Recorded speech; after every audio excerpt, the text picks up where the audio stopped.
I don't wanna change who you are. It's alright.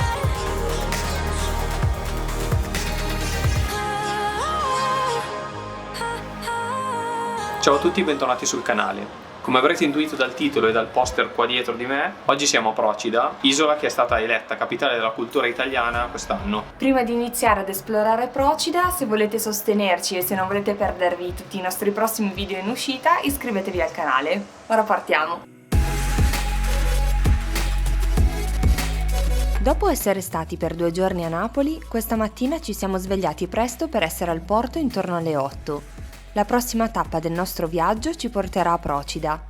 Abbiamo scelto di visitare questa piccola isola per 2 motivi principalmente. È stata nominata Capitale della Cultura Italiana 2022 e poi ci è sembrata più autentica e meno turistica rispetto alle vicine Capri e Ischia. Non vediamo l'ora di iniziare ad esplorarla.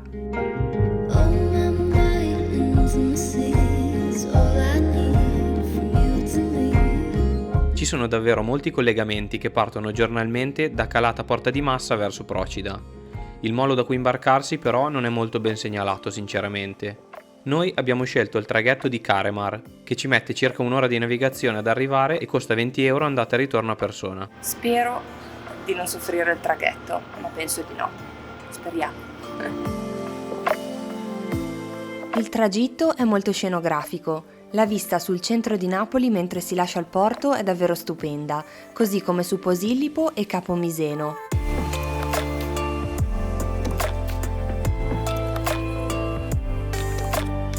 La zona di Procida Marina Grande è il punto di arrivo del traghetto ed è anche quella che abbiamo scelto per dormire. L'appartamento che abbiamo trovato ha un balconcino meraviglioso da cui vedere il mare. Non male avere questo panorama da casa.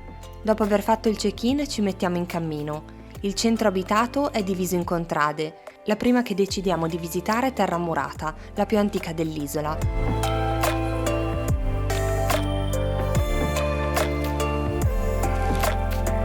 Dopo aver camminato su una ripida salita, la vista panoramica che si apre davanti a noi sul borgo marinaro della Corricella è davvero incredibile.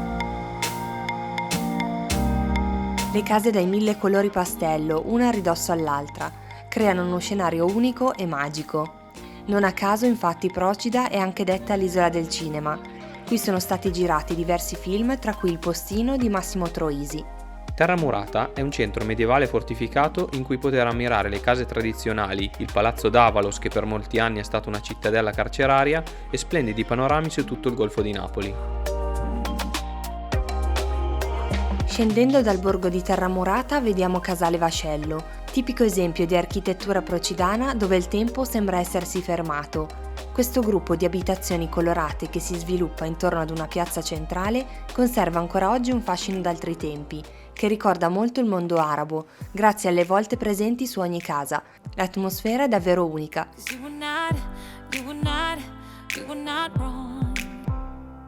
Passando per Piazza dei Martiri, punto d'incontro di diverse contrade, prendendo la strada in discesa ci troviamo immersi nella Corricella, la parte di Procida che ci è piaciuta di più.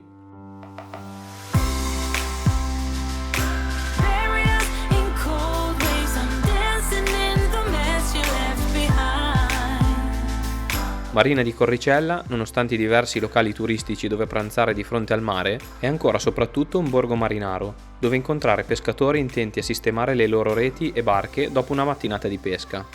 È davvero rilassante passeggiare qui, con queste case così particolari da un lato e il mare dall'altro.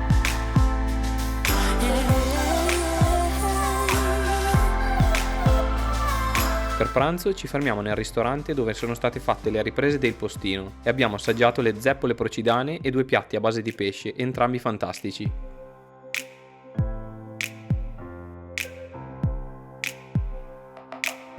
I turn my head around to see if the stalker is you, but all I see is rain.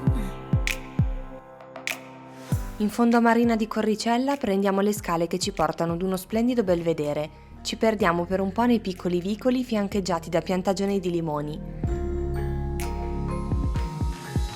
Nel pomeriggio prendiamo il bus che ci porta dall'altra parte dell'isola. I minibus sono molto comodi, ci sono ogni 15 minuti dalla mattina fino alla sera tardi. Arrivati a Marina Chiaiolella, con una bella passeggiata raggiungiamo il ponte che unisce Procida all'isola di Vivara, che al momento purtroppo è chiusa al pubblico. Il panorama da qui però merita davvero tanto.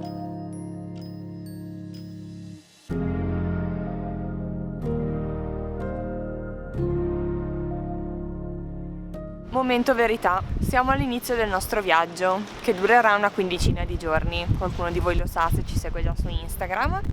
E giustamente noi non possiamo fare un viaggio senza qualche imprevisto. La nostra lente nuova, appena comprata, è caduta da mezzo metro d'altezza e si è rotta. Quindi da questo momento in poi tutti i video che verranno saranno solo con questa lente stretta che state vedendo. E è stato un po' un colpo, perché rompere l'attrezzatura che usi anche per lavorare all'inizio di un viaggio non è il massimo. Però vabbè, io sono fiduciosa in Paolo che farà dei video meravigliosi anche senza lente nuova. Torniamo verso la Chiaiolella per il tramonto e arriviamo ai faraglioni di Procida. È davvero emozionante trovarci su questa spiaggia vulcanica in questo momento della giornata.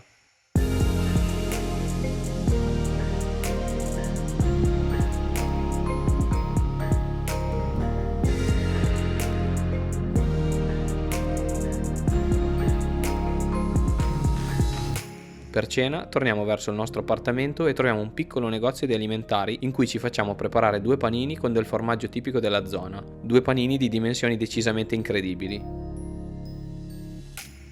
Questa mattina, prima di riprendere il traghetto che ci riporterà a Napoli, facciamo colazione con un dolce tipico di Procida, la lingua al limone.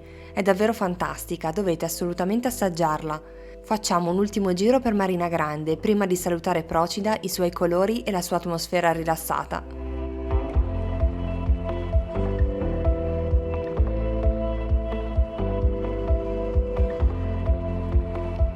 Il nostro breve viaggio a Procida finisce qui, speriamo che il video vi sia piaciuto. Ora noi ci dirigiamo al porto perché prendiamo il traghetto e torniamo a Napoli, ma subito dopo ci imbarchiamo verso una nuova regione. E se siete curiosi di sapere di che regione si tratta, iscrivetevi al canale e noi ci rivediamo venerdì prossimo con un altro video. Alla prossima! Ciao! Ciao ciao!